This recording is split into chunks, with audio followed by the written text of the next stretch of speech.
Hello friends, Swati here. Friends, FII ने कल भी अच्छी खासी सेलिंग करी 1712 करोड़ की। और डीआई ने उसके अगेंस्ट अच्छी खासी परचेजिंग करी है। कंपटीशन तगड़ा रहा था 1512 करोड़ की। फ्यूचर्स में थोड़ी सी सेलिंग करी है 15 करोड़ की। और मार्केट अभी भी 19,400 के पास ही था। जो और बैंक निफ्टी भी 680 पे क्लोजिंग दी थी। फ्रेंड्स, जो डॉ जोन्स है उसने क्लोजिंग दी थी 220 पॉइंट्स नेगेटिव में। और नस्दाक ने भी 128 पॉइंट्स नेगेटिव में क्लोजिंग दी थी। विक्स फिर से 15 के ऊपर आ चुका है, जो 16 के पास जाने ही वाला है। 15.29 है अभी। और फ्यूचर्स का अगर देखें तो हम 15.75 हो गया है, जो कि 16 के काफ़ी पास में है। फ्यूचर्स में जो है ये 10-12 का मतलब फ्लैटिश ही ओपन हो रहे हैं। 10-12 का मूवमेंट है अप का, बट कुछ खास नहीं है। हमारा जो फ्यूचर का निफ्टी है और बैंक निफ्टी है वो 43,900 पे क्लोज हुआ है। और निफ्टी 19,470 पे 76 पे। तो अभी भी फ़िलहाल ऐसा कुछ खास नहीं दिखा रहा है। और अगर हम देखें तो गिफ्ट निफ्टी जो है वो अभी फ्लैटिश ही ओपन दिखा रहा है। सॉरी फ्रेंड्स, अभी 7:45 हो गए हैं और 40 पॉइंट्स का गैप डाउन दिखा रहा है यहाँ पर। तो 380 के पास, यानी कि जो हमारा निफ्टी खुल सकता है, ओपन हो सकता है, वो 450 के आसपास खुल गिफ्ट निफ्टी है। हमारा निफ्टी 350 के आसपास खुल सकता है। 350 यानी अगर 300 तोड़ता है ये आज के दिन, आज के लेवल्स देख लेते हैं। ये डब्लू पैटर्न, मैंने कल ही बोला था कि ये डब्लू पैटर्न बना रहा है, क्योंकि 2-3 कैंडल इसने डोजी पे क्लोजिंग दी थी। तो डब्लू पैटर्न के लिए इसको वापस से 250 का एक सपोर्ट लेना होगा। और वो भी टूटता है तो ये वापस से 19,000 के आसपास आने के लिए रेडी हो गया। जैसे कि मैंने बोला था, दिवाली के आसपास आपको अच्छे खासे स्टॉक्स मिलेंगे जो काफ़ी रीज़नेबल रेट पे मिलेंगे। तो दिवाली के आसपास जो भी ख़रीदना चाहे इस तरीके के ओएनजीसी, कोल इंडिया, जो डिविडेंड स्टॉक्स है वो ख़रीद सकता है। ये मार्च में एनुअल डिविडेंड देते हैं, जो अच्छा खासा आपको बढ़ता हुआ दिखेगा। अगर आप वेट कर सकते हो थोड़ा और वेट करिए, दिसंबर तक आपको अच्छे खासे स्टॉक्स मिलेंगे, बहुत अच्छे रेट्स में मिलेंगे, मिड कैप, लार्ज कैप भी इनफैक्ट। तो उसका अगर वेट कर सकते हो तो वेट कर लीजिए, नहीं तो दिवाली पे थोड़ी बहुत जो ऐसे ख़रीदारी करना चाहें तो थोड़े बहुत स्टॉक्स लेके डाल सकते हो। फार्मा स्टॉक्स आप लेके डाल सकते हो, क्योंकि फार्मा में काफ़ी अच्छी खासी बाइंग चल रही है। ये तो था निफ्टी का लेवल। निफ्टी आपको आज के दिन अगर ये 450 के ऊपर, 460 के ऊपर अगर स्टेबल होता है, 460 से 80 के बीच में, तो 15 मिनट के लिए तो आपको ऊपर का मूवमेंट 19,500 तक का मूवमेंट मैक्सिमम मिल सकता है। अदरवाइज़ ये वापस से नीचे आ रहा है तो सपोर्ट लेने के लिए एक 250 का सपोर्ट है।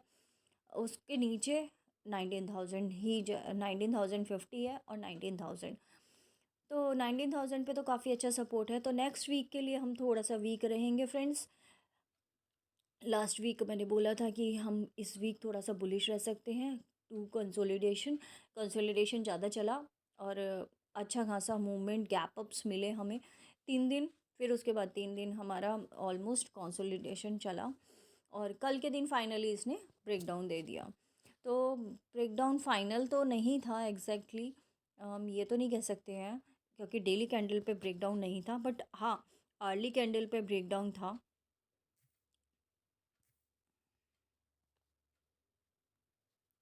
ये देखिए सर फ्रेंड्स, अर्ली कैंडल पे एक ब्रेकडाउन था, जो कि लास्ट आवर में इसने थोड़ा सा बुलिश मूवमेंट दिया, बट फिर भी अर्ली कैंडल पे जो काफ़ी बड़ी कैंडल बनी है इससे पहले वाली, वो काफ़ी अच्छी खासी इसने ब्रेकडाउन दिया है। ये देखिए फ्रेंड्स, 400 के नीचे, तो ऑब्वियसली 400 के नीचे हमने बोला था थोड़ा सा वीक हो जाएगा मार्केट। और इसी तरीके से ये वापस से 300 का लेवल जब तोड़ देगा तो 300 के नीचे 19,250 का सपोर्ट है। और फिर आपको ये जो गैप्स खुले हुए हैं, गैप्स फिल करते हुए दिखेगा ये market. Same with bank Nifty. Bank Nifty थोड़ा सा बुलिश रहा, ज़्यादा नहीं गिरा, इनफैक्ट 680 पे ही क्लोज हुआ। 800 मूवमेंट ज़्यादा नहीं थी फ्रेंड्स। जैसे कि हमने देखा कुछ हफ्तों से हमारी जो एक्सपायरीज़ हैं वो ज़्यादा अच्छी नहीं जा रही है। इनफैक्ट उससे ज़्यादा मूवमेंट फ्राइडेज़ में और मंडेज़ में आता है। तो इसी तरीके का इस वीक भी गया। 2 दिन तो पूरे कंसोलिडेशन में गया और तीसरे दिन इसने थोड़ा सा डाउनवर्ड्स मूवमेंट दे दिया। और जो कि डब्लू पैटर्न अच्छा खासा बन रहा है, उसके लिए जब ये वीक हो गया था और कंसोलिडेशन में था 2 दिन, तो हमने बोला भी था कि ये थोड़ा सा वीक ही रहेगा। इसका अगर लेवल हम देखें बैंक निफ्टी का, तो 43,850 के ऊपर जब तक स्टेबल नहीं होता है तब तक हम ऊपर का मूवमेंट नहीं देख पाएंगे। और नीचे का अगर सपोर्ट देखें तो 43,500 का एक सपोर्ट है, वो लेवल अगर टूट जाता है तो 43,200 तक वापस से आ सकता है। Same with Fin Nifty. Fin Nifty का थोड़ा निफ्टी की तरह है इस बार, और इसमें भी इसी तरीके का चार्ट बना है। 19,400 का सपोर्ट जैसे ही टूटेगा 450 का, तो ये वापस से 19,200 के लिए रेडी हो जाएगा। और ऊपर का देखें तो 19,560 के ऊपर नहीं जा पा रहा है, 60 और 80 के बीच में उसके ऊपर नहीं जा पा रहा है। तो आप वो मूवमेंट एक बार नोटिस करके रखिएगा। उसके ऊपर अगर टिकता है थोड़ी देर तो आप ऊपर के मूवमेंट के लिए रेडी हो सकते हैं, बट अभी नहीं दिख रहा है। अब देखिए 550 के ऊपर टिका ही नहीं। इनफैक्ट 5 मिनट की कैंडल्स हैं बट बुलिश मूवमेंट नहीं दिखा। ठीक है फ्रेंड्स, तो वो वीक ही था। तो इस तरीके से हम लेवल्स देखते हैं। फ्रेंड्स हम गोल्ड में देखें तो गोल्ड फिर से 1962 पे आ गया है, 1950 पे था, जो कि अगर आप रुपीज़ में देखें तो 60,000 के नीचे आ गया था, 59,900 के आसपास। और फिर से 1962 पे यानी कि 60,000 के अबव आ गया है। सिल्वर भी, सिल्वर में कुछ खास खरीदारी नहीं है, कुछ खास वॉलेटिलिटी नहीं चल रही है, 22.72 पे ही है। ब्रेंट ऑयल 80 के पास आ गया है, फिर से 80 के अबव हो गया है। और क्रूड ऑयल भी 75 के आसपास है फ्यूचर्स में। तो फ्रेंड्स, और USD INR पे देखें तो 83.29 हो गया है, यानी कि 83 के अबव ही है। और 83 के अबव जब तक ये रहेगा, ये बैंक निफ्टी को ऊपर उठने नहीं देगा। ये 44,000 और 45,000 जो सपने दिखा रहे हैं वो फ़िलहाल मुझे वीक दिख रहे हैं, वो कुछ खास नहीं दिख रहे हैं। इसलिए फ्रेंड्स, क्योंकि USD INR जब तक USD स्ट्रॉन्ग रहेगा INR के अगेंस्ट, तब तक हम इंडियन करेंसी में इतनी ज़्यादा अबव मूवमेंट नहीं देख सकते, वीक मूवमेंट ज़रूर देख सकते हैं। ठीक है फ्रेंड्स, तो फ़िलहाल के लिए इतना ही। आप स्टॉक्स पे अगर ध्यान दें तो सबसे ज़्यादा सेलिंग जो है रिलायंस ने दिखाई थी, HDFC में थोड़ी बहुत सेलिंग थी। पावर सेक्टर काफ़ी अच्छे खासे भाग रहे हैं, जो कि हमने एक हफ्ते पहले भी बताया था। पावर सेक्टर में अभी भी बाइंग चल रही है और चलेगी आगे, क्योंकि पावर सेक्टर ही आगे हमें लेके जाने वाले हैं। इन्फोसिस में भी IT सेक्टर्स भी अच्छे खासे डाउन थे, और महिंद्रा महिंद्रा में बाइंग थी बट इन्फोसिस में सेलिंग थी।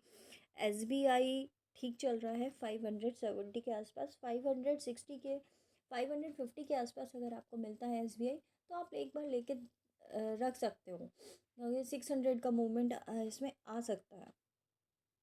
600 और 650 का लेवल जो बचा हुआ है अभी। फ़िलहाल मुझे और कोई स्टॉक ऐसा दिख नहीं रहा है। पावर सेक्टर दिख रहे हैं, फार्मा सेक्टर दिख रहे हैं, उसके अलावा और कोई सेक्टर में ऐसी खासी अच्छी खासी बाइंग नहीं है। इनफैक्ट रियल इस्टेट में भी बाइंग नहीं है, केमिकल सेक्टर भी अभी फ़िलहाल वीक ही है। तो फ्रेंड्स, इस तरीके से हम रीड करते हैं डेटाज़ को। जो मेन डेटाज़ होते हैं मैं वही आपको बताती हूँ। अदरवाइज़ और कोई डेटाज़ जो बहुत स्ट्रॉन्ग डेटा होते हैं, जो बहुत ज़्यादा वॉलेटिलिटी ला सकते हैं, वो डेटाज़ मैं आपको कंफर्म करती हूँ। बाकी आप देखना चाहो तो investing.com में कैलेंडर में जाके आप दे सकते हो कौन कौन से डेटाज़ आज आ रहे हैं और कौन कौन से डेटाज़ करंट क्या है, प्रीवियस क्या है, आपको सब चीज़ इसमें आ जाती है। काफ़ी अच्छा ऐप है। आपको डेटास कलेक्ट करने के लिए आपको अलग अलग नहीं देखना पड़ेगा डेटा कलेक्ट करने के लिए, इसलिए मेरे लिए भी ये कंफर्टेबल है। और आप भी चाहें तो इसको कंफर्ट जोन में लेके आ सकते हो। सिर्फ डेटास देखने के लिए है, ये ट्रेडिंग के लिए नहीं है फ्रेंड्स। ठीक है, थैंक यू सो मच। और प्लीज़ कमेंट करिए अगर आपको मैं कोई चीज़ मिस करती हूँ या आपको कोई चीज़ पसंद नहीं आती या कोई चीज़ आपको पसंद आती है, तो आप कमेंट करके मुझे बता सकते हो। और डिस्क्रिप्शन में लिंक्स हैं, तो आप उसके थ्रू मुझे कांटेक्ट भी कर सकते हो। Thank you.